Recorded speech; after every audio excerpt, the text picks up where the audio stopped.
Do you think I'm gonna break this? Well, I don't know how, like, dead it might be. I don't know.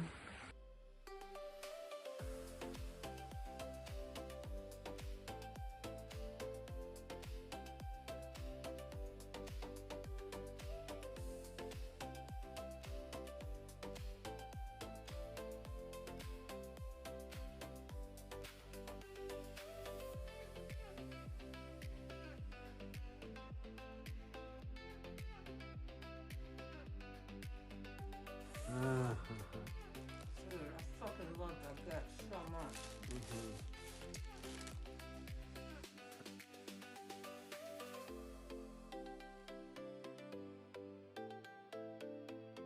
Hello, beautiful humans. Welcome to our new channel, The Wayward Wanderers.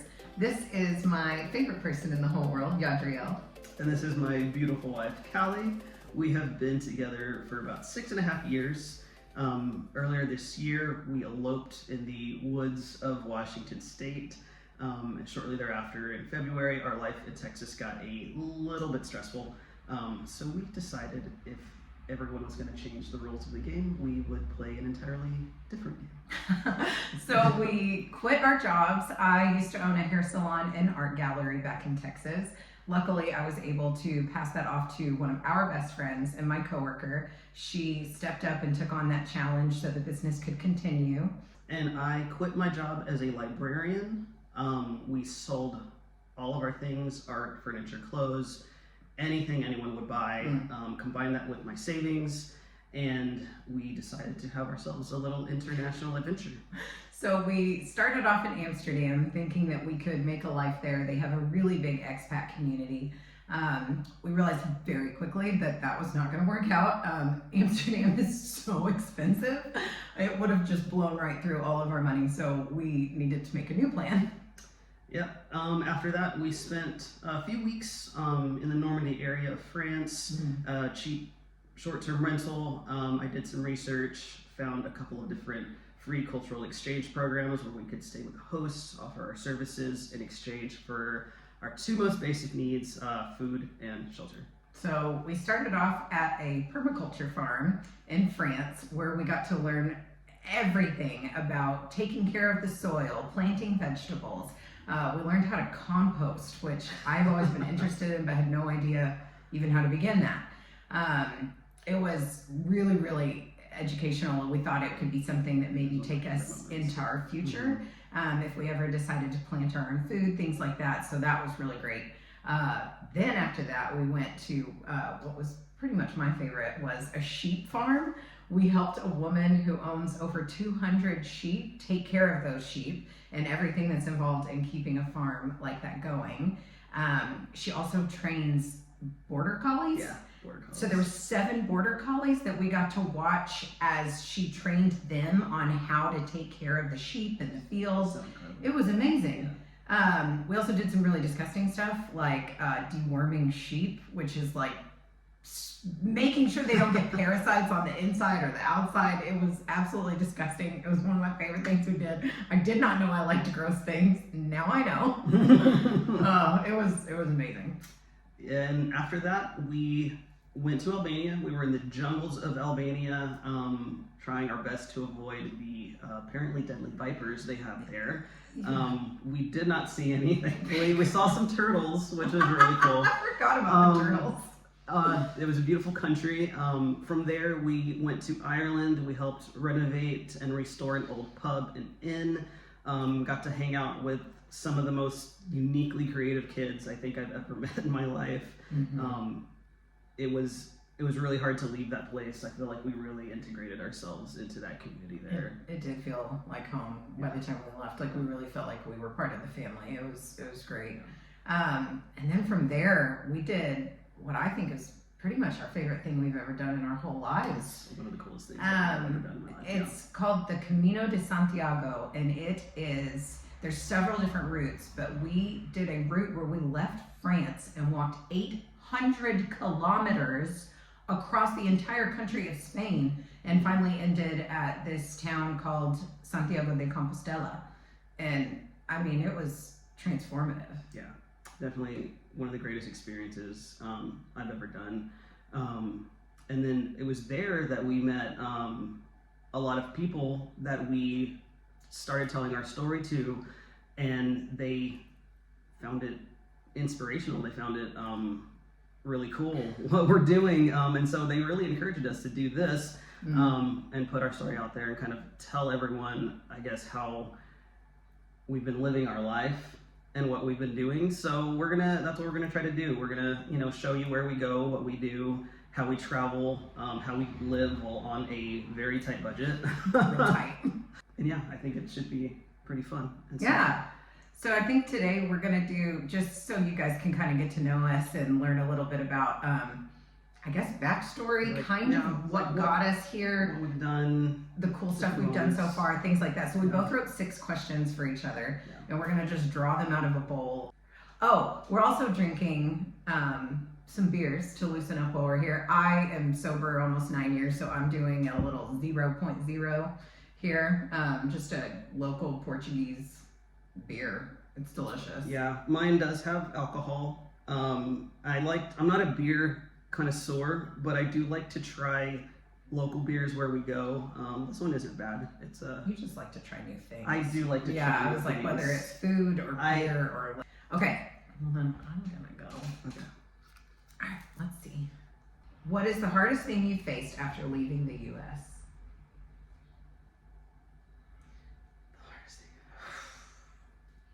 One thing that I've been like recently kind of really struggling with is redefining my relationship with my body, I guess. Okay. I used to work out all the time back home. I did CrossFit and like functional fitness. Yeah, like 5 or 6 days a week. Yeah. And I was really proud of the progress and strength that I made. We're like I a pit bull. Like, I mean, I'm telling you, like, boom, for sure. I feel like I not only looked fit, I also felt strong. And so redefining and getting to know my body in a different way. I've lost a lot of the muscle that I had. Yeah. That's been my own personal challenge and struggle. Yeah. Okay. What has been one of your favorite moments or experiences from our travels?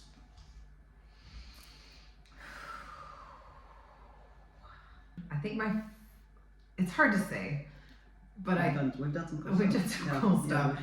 I think my favorite so far would be working with Sarah in the saunas Okay. in Yes, Ireland. Yes.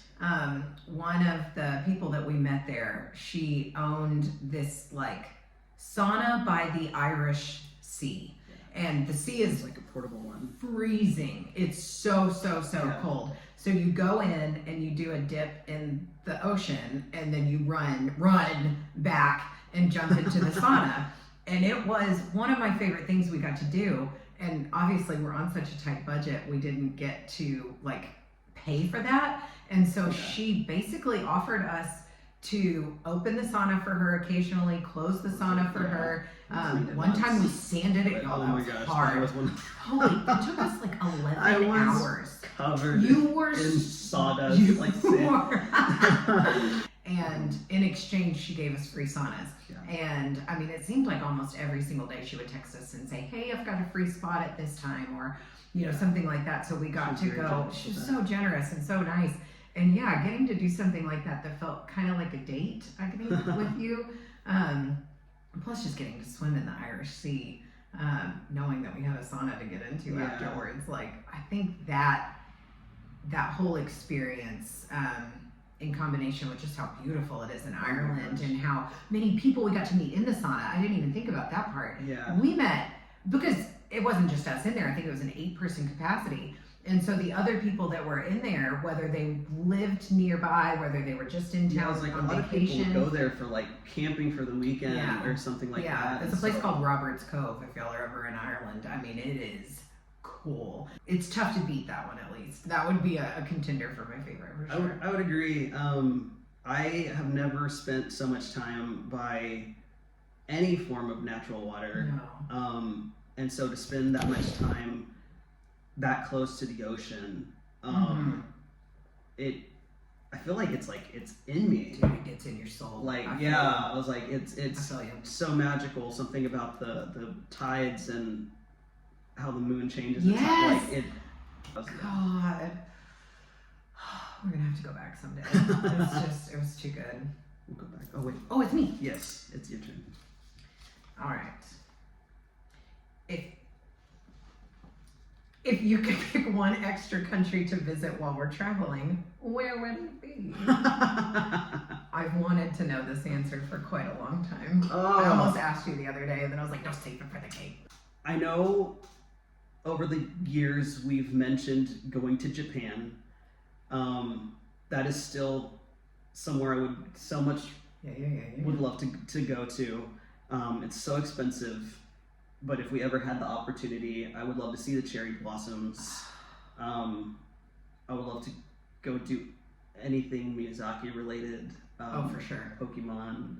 I would want to have Naruto ramen eating experience in Japan. Wait, what is that? It's an anime and a manga. Oh. I was like, I haven't heard of that restaurant. He really loves ramen, so I would really enjoy. I mean, I too love ramen. Yeah, so I have that in common. We got that in common.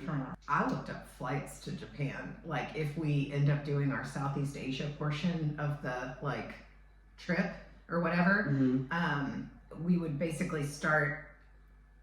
We would start in Southeast Asia. We would make our way all the way down, and then we would go to Australia. And it's not that far or expensive, I mean, relatively speaking, to go from Australia up to Japan. So, I mean, we could make that happen. We could. Great answer. We'll see what happens in the future.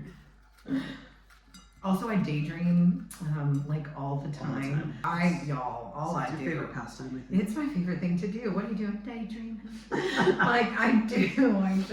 I heard a little bit of your mom come out in that. Just a little daydream. What is your favorite thing about traveling with me? Aww. Just being able to share all the experiences and stuff with you. I have traveled a lot in my life, whether it was with friends or with family or just by myself. I have been to a bunch of different countries and done some really, really cool stuff. But it's always like a bittersweet moment, I guess, just because I don't have you there to share it with. And I've always wanted to just be in love. I've always wanted to have a partner that I love to travel with, that I love to be around, and to be able to share those moments with them. And so now I have that. And so all the moments get to just be the sweet part and not the bitter part. And so I like that. That's a good answer. Thank you. Other than the necessities, what are some things you brought or thought important enough to bring when we left? Any mementos? Yes. Great. So I have 2 art pieces that I brought that were gifted to me from one of our favorite artists and friends back home. Sophia Villalobos. I'm just gonna say. One she gave me, super sweet. She was there right when we opened. My first day at the library, my new job. At the public library? Yes. She came over She is so and sweet. gifted me a small little piece of art that she had made. Another one that she gave me, she was the most random encounter. She basically chased me down in her truck as I was going to get coffee before I went to work. Sounds super accurate. She saw me turn. So weird. I love her. Followed me down the street. I parked at the local coffee shop, and there was just this truck, in the street. I was gonna say I can see her not I was parking it. she Just, didn't. She left throwing me in it the middle of the park. street, and she just popped out, and it was during a moment where I was just going through a lot, and she just gave me a hug, and she just really made me feel cared about in that moment. And so I brought those. That's really cute. I brought the Halloween book that you got me for Christmas. Based on Halloween from Michael Myers. That's one of my favorite gifts I think you've ever gotten me. That makes me feel very happy. It was because it was a gift that I never expected to get really. And then my guitar picks from concerts I've been to. I love going to concerts. I've driven 5 to 6 hours to go to a concert before. For like a one night thing. I and then love just being kinda- in the pit. I love being as close to the stage as I can get. And if I can catch a guitar pick, I will get a guitar pick. And so I have a lot. And so I brought those. They're in a little box that I actually got on one of my trips that I took with my brother-in-laws when I was about 14. Cute. So, Well, and it's travel friendly because they're small. mhm. That's perfect. So you know what else I brought? Mm. I brought my fangs that I got in New Orleans. Did you I really? did. Follow up. Follow up. Okay. Why? Where? Also, it was just Halloween. I didn't want to bring those on the Camino. I didn't feel. Oh, I was okay, like, fair. we, They're we back walked in. through a whole country. That's yeah, so I was true. like, Yeah. You brought them to Europe. I brought them to Europe because it was something that I had been wanting to do for a really long time. The last time we went to New Orleans, I had an appointment with a fang smith. He's the fang master. And so I got The fact that exists like, is so cool. dental quality, like prosthetics, basically. You know, the canines on top, and then the bottom ones too. Dude, they're dope. That's one of my, yeah. They're really It cool. had been my goal to do that for a really long time, and so yeah, of course I brought them. I love you so much. Oh my god, I love you so much. That's so weird.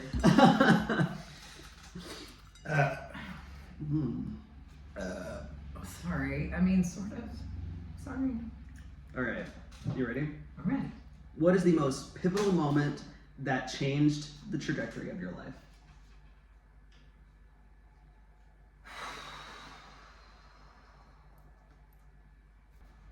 I think getting sober, because the direction that my life was going. So I mentioned, like, I got sober almost 9 years ago. January will be 9 years, and I mean, I was literally dying. I was a mess of a human being. I was really, really just damaging to everybody that I loved, everybody that was in my life. I was not putting good things out into the world. And then on top of that, not only just like the energy and everything that I was putting out, but I mean, I was hospitalized. I was in the hospital for 5 days because I was having seizures from drinking. If I didn't drink a certain amount often enough, then I would have a seizure.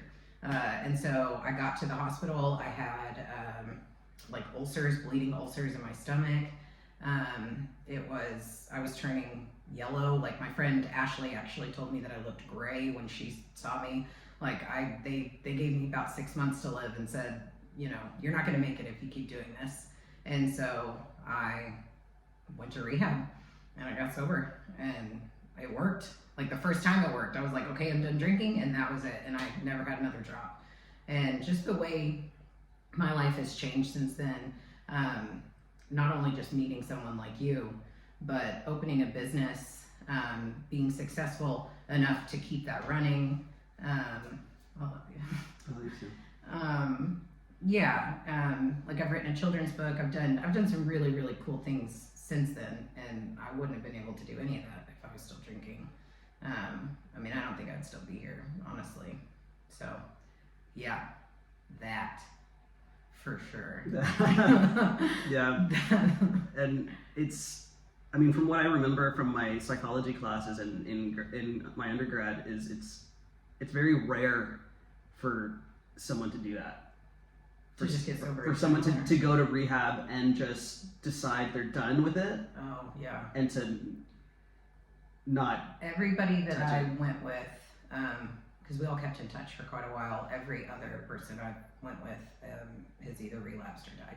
Yeah. Since then. So, yeah.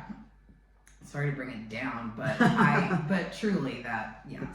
Yeah, Yeah. I think that. But I mean, I also wouldn't have been able to meet somebody like you, because before we met, and I would say about the time I was getting sober, things like that, I just started thinking about like what I want for my life. And while a relationship isn't the most important thing, having a partner that is your best friend and somebody that you're in love with and somebody that you can count on and things like that, like, it just, But it does. It just brings so much to a person's life. And I saw that with my parents and things like that. And I wanted that for myself. But I started thinking about the type of person that I wanted to be with and all the qualities that they possess. And somebody like that would not have been interested in somebody like me at the time. And so getting sober, working on myself, thinking about, I mean, it sounds weird to say it like this, but like just the energy that you put out into the world and what you're giving and what you leave in your wake and things like that, I wanted to be better. I wanted to be somebody that a person like you would be interested in. And so I started working on myself a long time before I met you. And then luckily when I met you, I was ready, which I think I've grown a lot since we've met, but just, yeah, you would not have liked me. What is your favorite thing we've done over here so far, other than the Camino? Just because I want to know your answer on this one, and if the Camino's involved, then I know it's the Camino because it was like the coolest thing we've done in our lives. So, other than that, I really enjoyed the permaculture farm. you did. I really enjoyed that. I've never worked on any kind of land like that. I've always had a desk job. But it's always been kind of like just a small little idea, I guess, like a seed. Thank you. Just in my brain that, of like someday growing our own food or something like that. So getting to be there and learning how to do that and replanting tomatoes, planting onions and garlic and different beans and things like that. Picking our salads every day.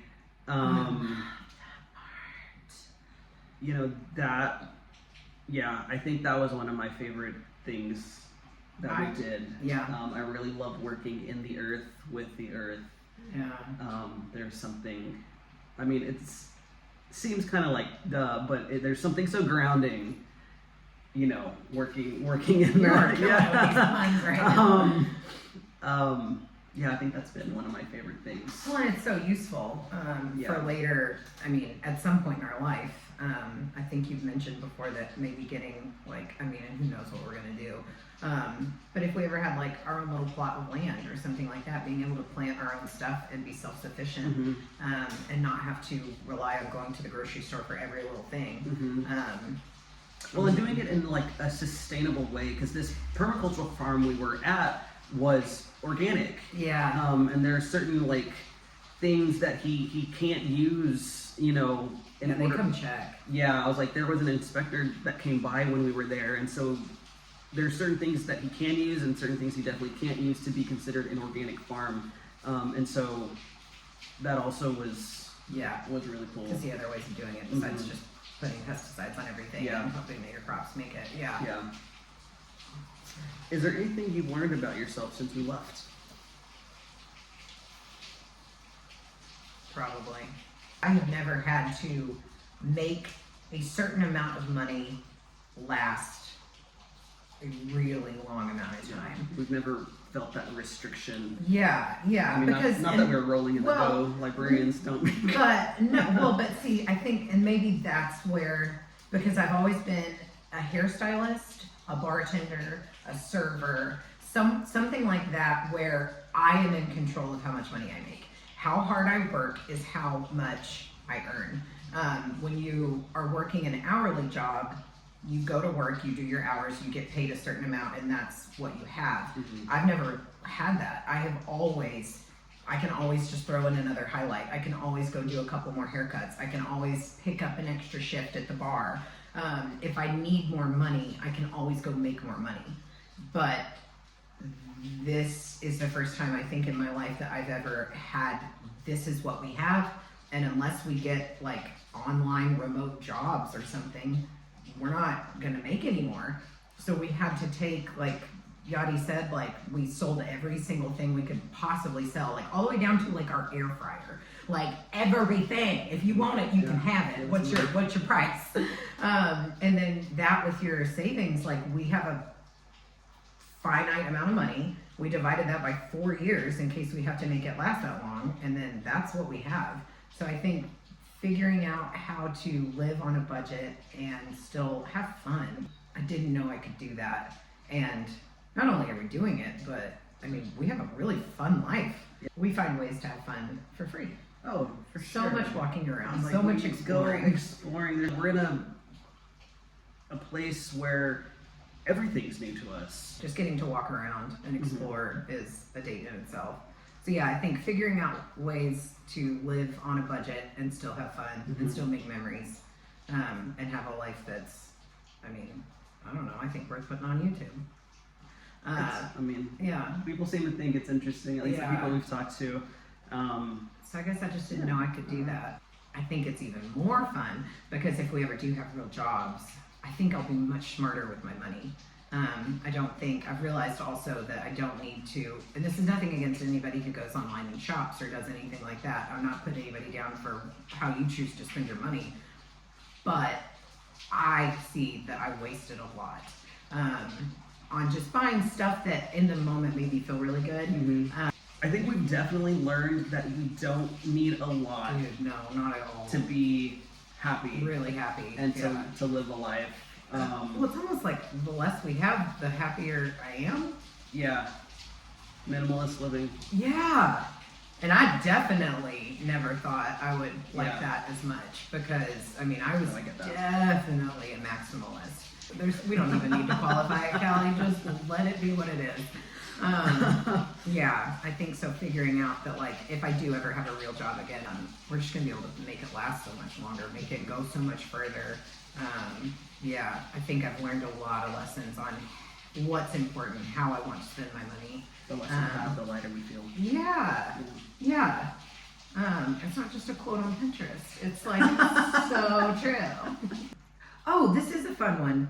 What do you see us doing next when we're finally done traveling? Whenever that may be. So I know we had, like, there was a moment when we were in France at our sheep farm and we had that conversation on top of that hill where we talked about, like, would we, like, after having done this, what we're doing, Just living differently. could we, yeah, I was like, just, you know, seeing how there's so many different ways to live a fulfilling life. Could we go back to a regular life where we work, you know, I was always like a 9 to 5 type of person. Well, yeah, no matter what the job is, a 40-hour-a-week Yeah. kind of pay your bills. I don't know that I could go back to that after having so many other different experiences. I'm with you. And so I mean, I really like our dream, like Callie likes to dream, we already know that. I like our dream of getting a camper van. Yes.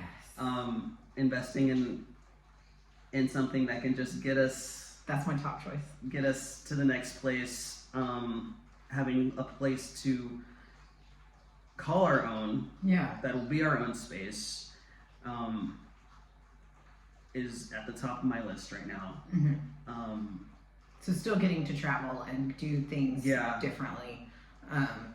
But just being able to have, like, something that we can call our own. I'm with you on that.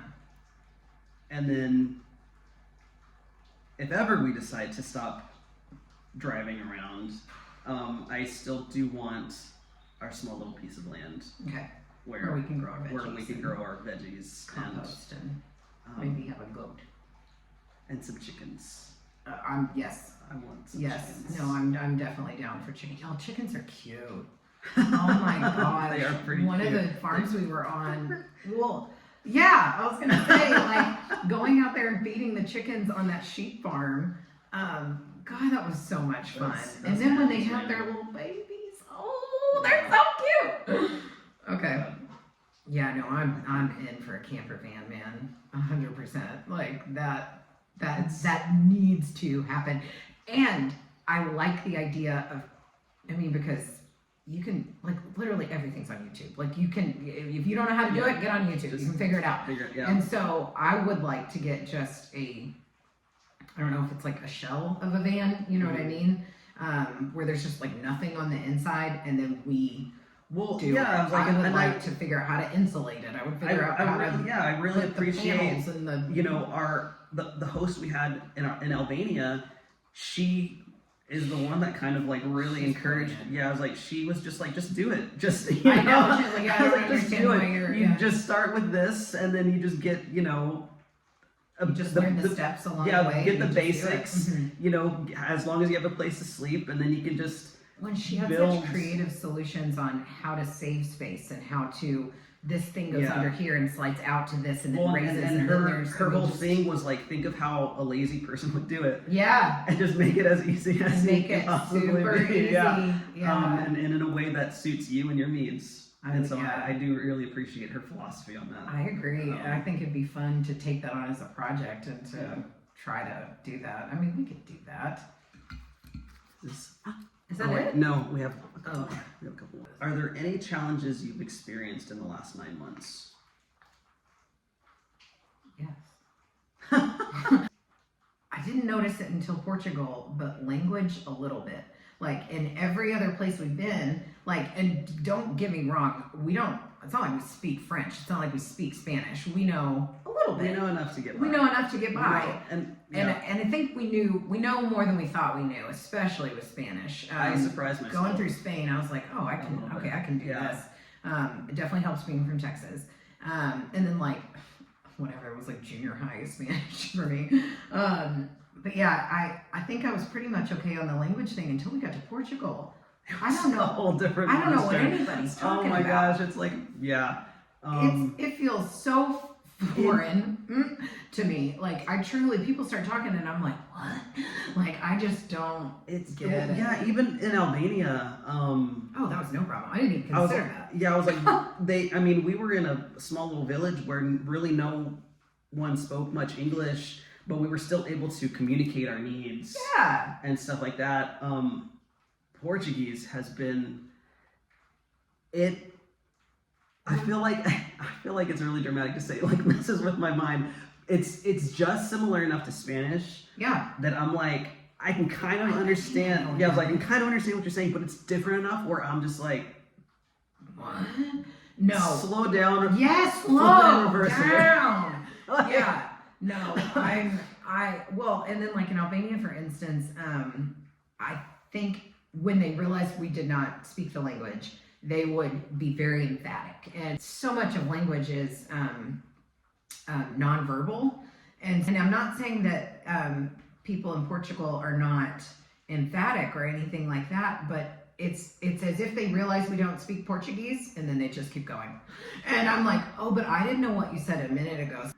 Anything else for you? I've been missing my family. Like, dude. Not that I hadn't missed them before, but and I don't miss Texas. Let me just make that out. Like, I don't miss where we came from, the place we left, but I do miss our family and our community. Yeah, I was gonna say the community. That's what I do miss. Probably like the most, and I do find it fortunate that we have been able to at least like find a community. Yeah. In the places that we've been. I think most of the places we've been, I consider them, friends. Yes. Our places in France, Ireland for sure. It was so hard to leave that place. And everyone we met walking through Spain. I think that's what I was going to ask is, do you think post Camino is maybe why you're a little more homesick or why you miss them a little more? Because we were able to slow down. We didn't have anything else to do. We didn't have a job to do or sheep to take care of or anything. And that could have a lot to do with it, and especially here. The last few weeks that we've been here in Portugal, and we haven't had a community connection. We've just been kind of taking it easy, and it's just been me and you. That's true. I think community, no matter where you are, having people just to talk to every day, and people that rely on you and that know things about you and you know about them, and just being able to share. And it's I didn't realize how important it is, but wow, it really is. Yeah, that's a good point. Those are all good points. I hadn't thought about any of that before. I also thought of something else regarding the previous question. I just had a thought of like one of my favorite experiences. The dinner that we made for everyone post Camino. Oh, I totally forgot about that too. Yeah, I was like, it was one of like I'm glad you remembered that. Greatest experiences, I think. You know, I mean, we've had like so many really cool experiences, but at the end of our Camino, when we made it to Santiago, it took us 38 days. I don't remember if we said that, but Callie is a great cook. Everything that she makes is delicious. And she's gotten very, very good at cooking on a budget with basic spices and ingredients. Yeah. And so we had kind of like we were kind of giving a cooking challenge by our friend that we made along the way.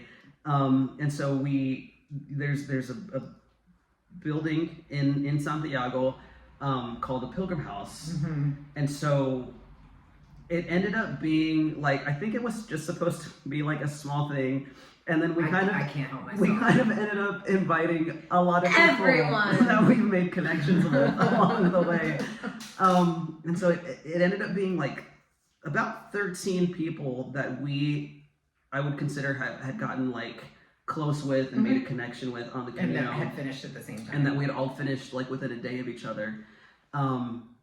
And then as we were there cooking and eating and everything like that, we ended up feeding like in total probably like what 20 to 25 people. And you were the chef. I am an excellent sous. That's right. I help where I'm needed, but just to be able to feed that many people at once and see all the camaraderie amongst the pilgrims and everything like that, seeing new connections being formed. That was my favorite. And everything like that, that really, really was one of my favorite things. Oh. This is something I kind of knew about myself before that, and I don't know that I'd ever really put it fully into words. But I think I'm like just a civil servant at my core. You know, the I guess advocacy work, you could call it, that I did all my years where I was with, you know, a local LGBTQ nonprofit back home. I was with that organization for 10 years. You know, being a public librarian, my job is to serve the people, I would say. Yeah.